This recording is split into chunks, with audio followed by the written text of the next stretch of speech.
Trinidad and Tobago recently hosted a regional symposium, and the subject for that symposium was violence as a public health issue. The symposium lasted a few days, and it included members of the CARICUM countries, as well as agencies such as the Pan American Health Organization and the World Health Organization. There was a lot of things that was said throughout the symposium. So for this video today, I'm focusing on the word programs. The word programs was mentioned quite a bit, over 70 times. We talked about creating more programs and reconstructing existing programs, as well as utilizing more and learning from programs that are already in place that has resulted in success.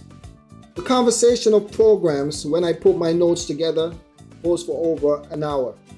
So I decided to break it down into sections. So for this first part, a gentleman by the name of Dean Chamblin spoke for about 10 minutes about programs. And so I'm going to share his discussion with you, and I'm going to stop it in the middle or somewhere to give my opinion. Keep in mind that the crimes that are happening in the Caribbean affects a particular sector of the Caribbean more so than any other sector of the Caribbean. So if we are serious about resolving the issue, it means that we need to get down to where the issues are. We need to identify the issues and not shy away from certain nouns that will help us to see what needs to happen better. So with that, let us get into what Dean Chambliss have to say. We have a very distinguished panel with us this afternoon. I would like to begin the next component of this discourse to turn the microphone over to Mr. Dean Chambliss, who represents the Pan American Health Organization, PAHO, well known to us, and he is the Sub-Regional Program Director. Thank you, Dr. Brown. This appears to be working correctly. So good afternoon, and thank you very much for this opportunity. I bring greetings on behalf of PAHO's director, Dr. Jarvis Barbosa. We had a little segment earlier that touched on social media. I would like to assure you that I am not, in fact, checking my Facebook on this phone, but that I have my speaking. So thank you for your indulgence on that. It is indeed a jarring juxtaposition that perhaps the most beautiful region in the world, Caribbean, is suffering such a wave of violence at this high-level symposium. Yet, we must face facts. Per the World Health Organization, the region of the Americas has the highest homicide rate in the world, both for adults and, even more tragically, children. Our homicide rates are more than 3 times the global average. 10 of the top 20 countries and territories in terms of the intentional homicide rate are located in the Caribbean. I was going to provide you with more statistics on violence in the Caribbean. However, a few of the prior extensive information provided just now by Dr. Williams, I will not repeat as so ably presented to you. I would note, however, that PAHO WHO has long worked with our member states on violence prevention as a public health priority. We've had a particular emphasis on violence against women, children, and youth, focusing on our health system.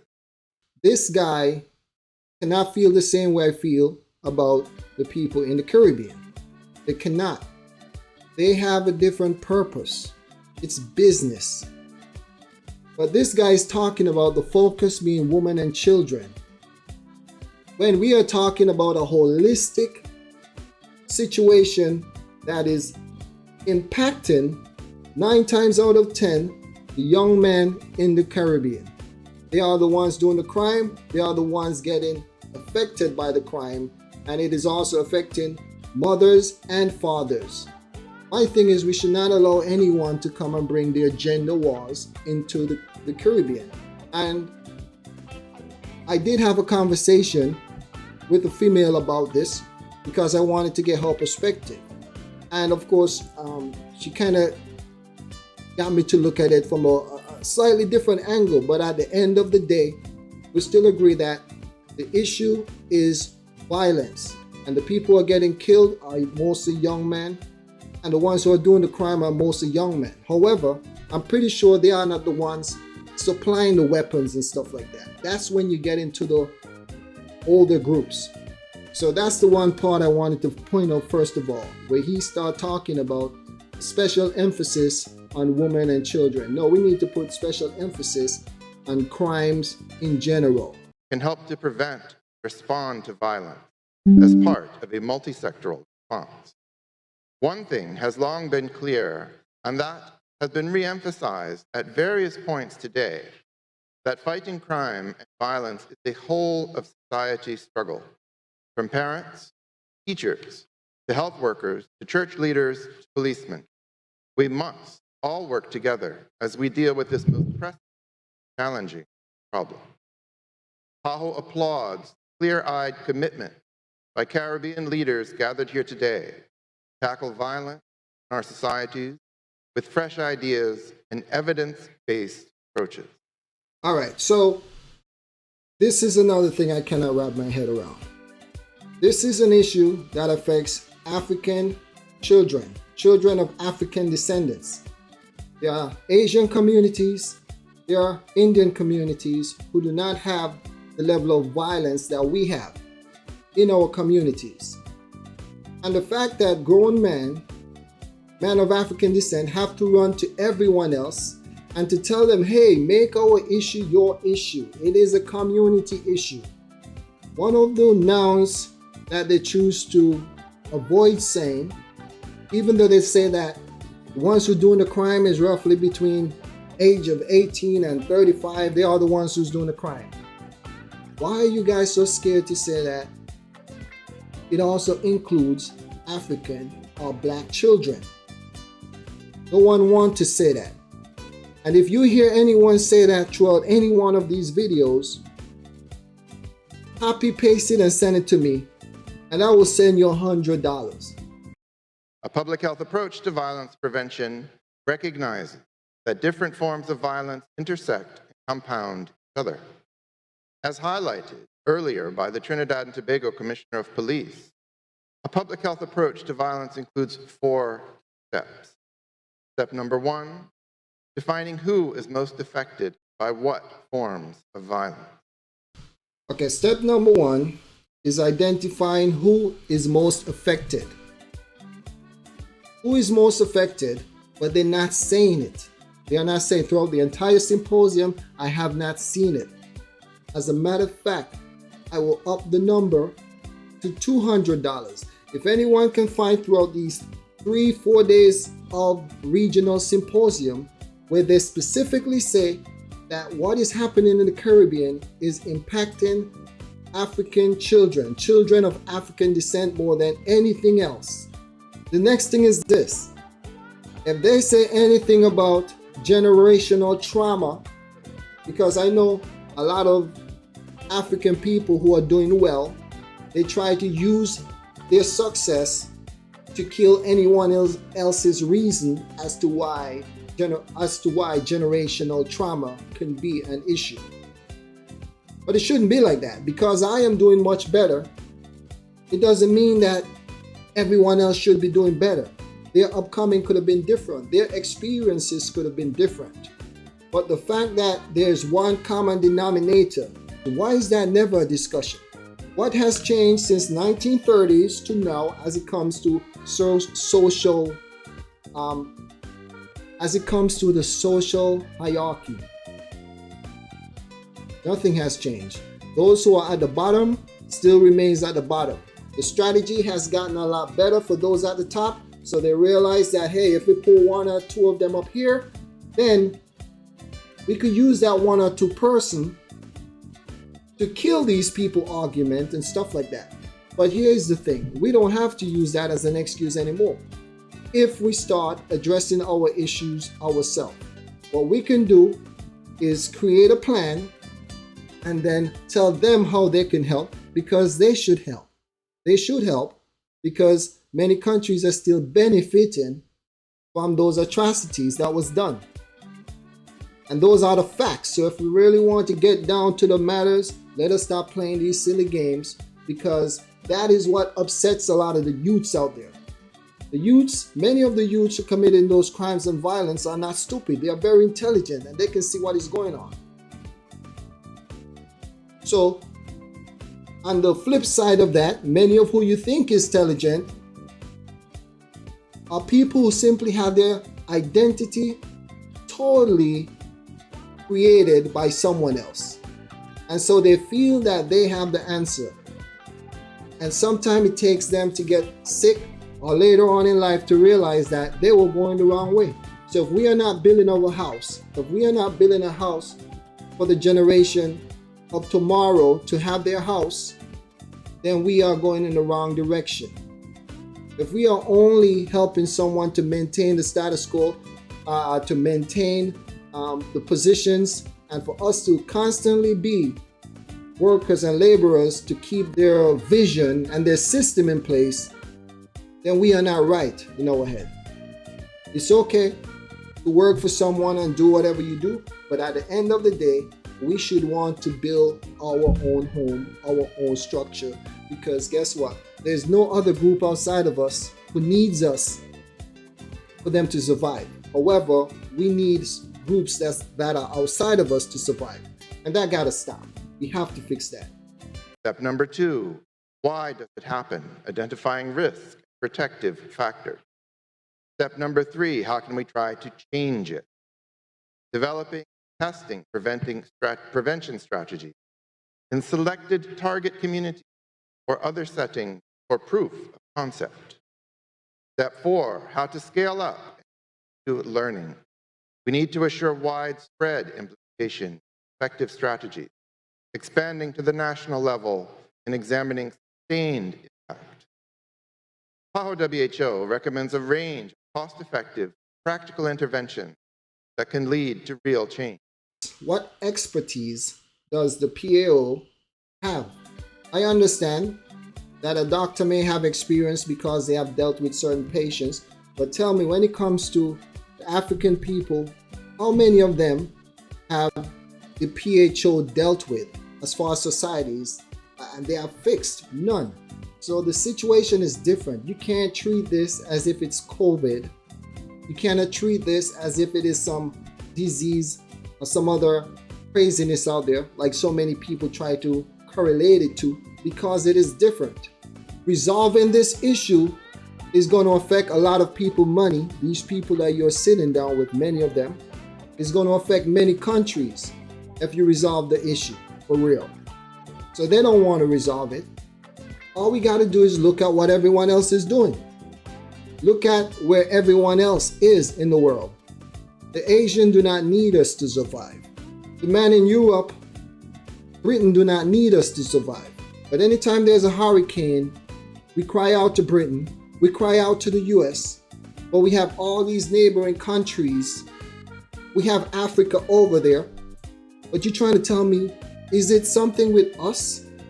Because you know what? When we do get into arguments with them, and I've seen it in discussion, people remind you, they tell you, all you do is sit on the mango trees. You don't build nothing, you don't do nothing. And they only do that when they're upset at you. When you push back on something is when they say that. Other times they will party with you, they will have a good time with you, and there's no issue, everything seems good. Next thing you know, someone is taking your beaches, and you are upset and wonder why. I would note that the interventions I'm going to describe are in line with much of what we heard from the Prime Minister's panel this morning. Evidence confirms that children who witness violence in their homes are more likely to perpetrate or experience violence later in life. Violent discipline and corporal punishment in childhood increases the risk of involvement in bullying as an adolescent, and in turn, the risk of gang involvement. Can you imagine how this man would feel? He have to come to you. He have to come to us to tell us how to treat our children. Telling you about capital punishment. Telling you about capital punishment towards children is not always the best way. The fact we should be ashamed of ourselves, honestly. I am ashamed. But we have an opportunity to intervene early, break this vicious cycle. As early as during pregnancy, the first months after birth, we must reduce the probability that a child encounters violence in their home. This means tackling violence against women, especially that perpetrated by their husbands and partners. Here we go again with the violence against women thing. So even though you want to fix the issue, there's a divide placed there between man and woman. It's not really about fixing the entire issue, even though it will be beneficial, but simply what I'm saying is that his approach needs to be looked at closer, because it sounds too much like what we hear in the so-called developed countries with this gender war type stuff. And unfortunately, I've seen people from the Caribbean post certain images that aligns with this whole gender thing that they have. I understand that many of our people are not about it. Many of our people we need to avoid big time. So this is not me trying to reach out to every Caribbean people. Some of them need to move out and go live in these other countries and stay there and have nothing to say with the politics or anything like that, because they are doing more damage. They adopted a new identity and they want to help others change the Caribbean into something else.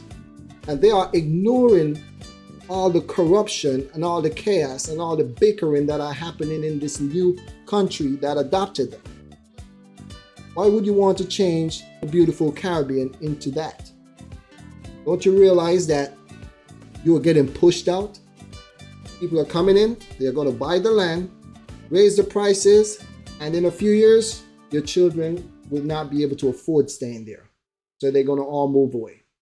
Economic strengthening programs are key, including offering microfinancing and cash transfer programs, combined with training to help women and men to understand the role gender plays and to adopt egalitarian. These strategies can improve a household's economic situation. So you need women and men to understand gender roles. Need you guys to understand gender roles for whatever reason. We don't need anyone to tell us gender roles. When I look and see in certain countries that this expert advice is coming from are having issues when it comes to gender roles. So we need to ask people to explain what they mean and not let them just say whatever. And I hope, I'm sure people are going to say, they have discussion behind closed doors and stuff like that. Yeah, but we're not going to trust that. We need to know.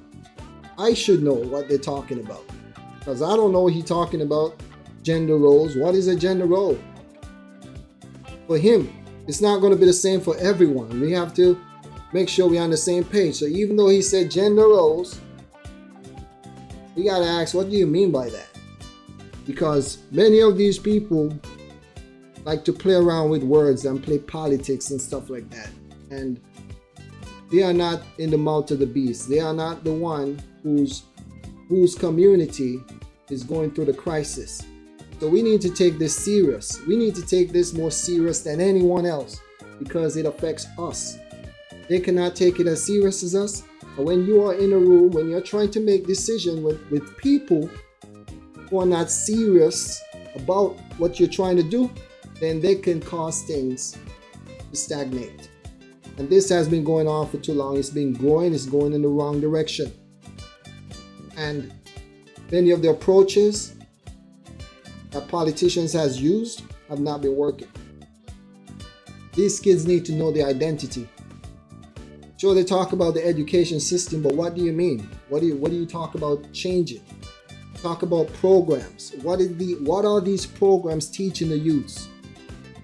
Are they teaching the youth to continue marching like zombies, like some of their grandfathers, great-grandfathers, to continue to build your empire? Is that what you're talking about? No, if you really care, why wouldn't you want the youth to build their own company? Are you trying to tell me all these people don't see that the local people in the Caribbean don't own nothing? It doesn't bother them. because they're making money out of it. And it doesn't, and they realize that it doesn't bother the locals either. But guess what? We got a new wave of locals that we need to raise, who realize what is going on. We pull the covering, pull the shade from over their eye, and so they can start asking questions. How is it that I see my grandfather and my uncle busting their tail every day, and they hardly own a house, but then I see all these people own beaches and hotels and all these type of stuff in our community. We see new people coming in and starting business and stuff. What's really going on? They know themselves, and they are able to come in and get you to smile and grin and move out of the way, thus reducing the risk of abuse and neglect, while potentially increasing access to education and other protective factors. In very young children, we must recognize the potential harm of using corporal punishment to discipline. We know that there are other ways of fostering safe, stable, and nurturing relationships with parents and their children. In early adolescence, children spend a large amount of time at school and with their peers.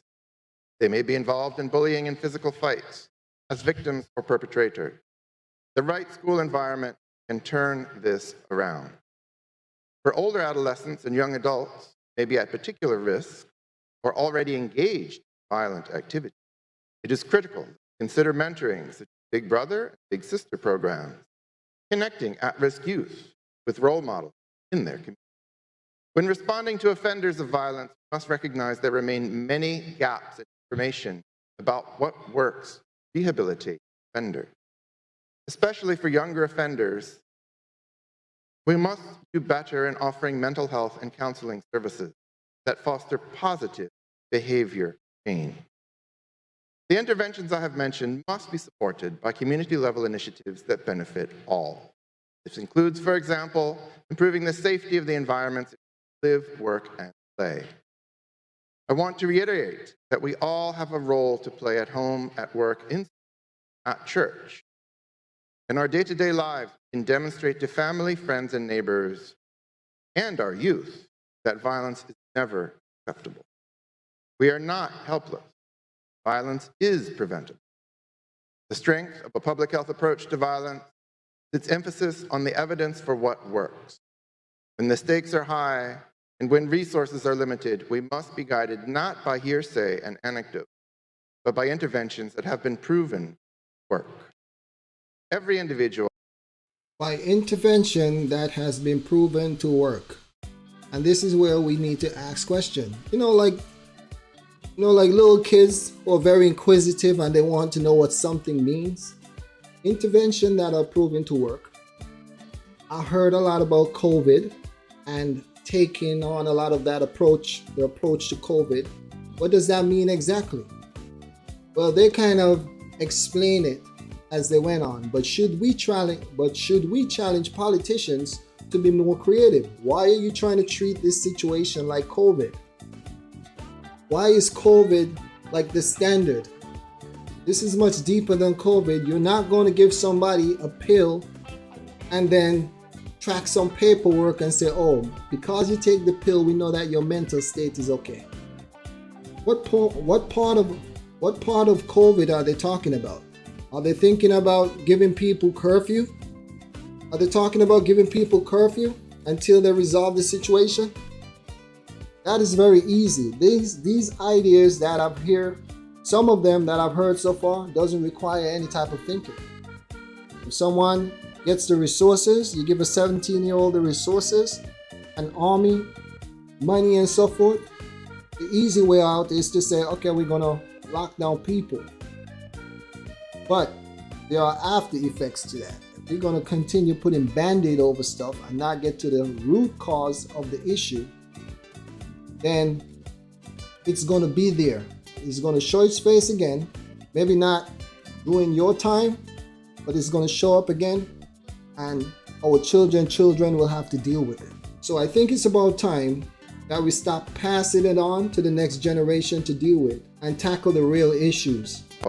Has the right to live a healthy life, free from violence, and our efforts during this symposium will further drive our commitment creating a safer and more prosperous Caribbean for all. Thank you very much. A more safer, prosperous Caribbean. For who? Prosperous Caribbean? What do you mean by prosperous? Who is prospering? He's talking about the business people who own all these crazy empires and stuff. Right? So he's talking about something different. It sounds good, but we need to dig deeper into what he's saying and what he means. Because when people come from totally different culture and upbringing and there are different things that hold them in place, then their language could mean two different things. One other thing I want to talk about is pride. Pride is lacking in the Caribbean. I always hear about Caribbean pride. But what is Caribbean pride? Dressing up in colors and dancing and listening to music and jumping around? That's a part of the culture. Sure, it could be some of the pride, but is that all? Pride should go much further than that. Pride should go much further than that, and it's time for us to start doing it. I know that it seems like a crazy mountain in front of us, but we have gone backwards from what Marcus Garvey suggested and what our ancestors suggested. We have abandoned our ancestors so badly. We like the culture, we want to keep the culture, but we want to keep our ancestors in the basement. Don't bring them up. And that is why I applaud Dr. Terence Drew for even mentioning Marcus Garvey. I was blown away when he used a quote from Marcus Garvey. But that is not enough. A lot of these programs, from what I can see, are a replacement of religion. The same way religion was used in countries to colonize and stuff like that, it's the same way programs are used today. We are living in a different time, but many times we look back and we say, oh, that was ridiculous. That was crazy what happened back there to them. That was crazy what they did to these people. But the same thing is happening to you today. But many of us are too blind to see that because we realize that we are not living like our ancestors. We have a house, we have a car, and stuff like that. But guess what? Many of the folks who control your community, they own those cars. They make them. They make the cars. They make the material for the houses. They control the entire banking system. They are on the next level. So even though you may seem to elevate, they have elevated way beyond. And guess what? We are still at the bottom. And many folks are satisfied with that. And what happened with many of the youths that we say commit crimes and all these different things, some of them are not satisfied with that. They look at you and they see that you are walking like zombies in a direction that is not feasible. And so they rather go and be kings in their own world than to be a servant in someone else's world. And that servant believes that he's a king over his own people. Alliances. Alliance is a thing that we got to pay attention to as well. Many of the people involved has triple, double, mixed alliances. They have an alliance over here and claim to want to be helpful to us. And that has to do with African people as well. Many of them have mixed alliances. They're not sure. Their alliance is not for the people, is not with the people. And that is why I believe that we need to govern ourselves. In many cases, there's nothing wrong with that. No, we have given up on us as a people and adopted the idea of nationality, but wonder why the people don't see themselves as a people, why the people want to kill each other. But it's okay to talk about a people when it's time to count a census and different things like that, or when it's an argument when people want to prove that, oh, your people are doing most of the killing. That's when it's okay to talk about a genealogy, right? But when it talks about dealing with the issue at hand and all these different programs who make money out of their ideas, we don't want to really address the issue. But anyway, that is my take on this particular segment of the symposium. Feel free to leave your thoughts and comments down below, and invite civilians, invite our people to get involved. I am not asking anyone to do anything I am not doing myself.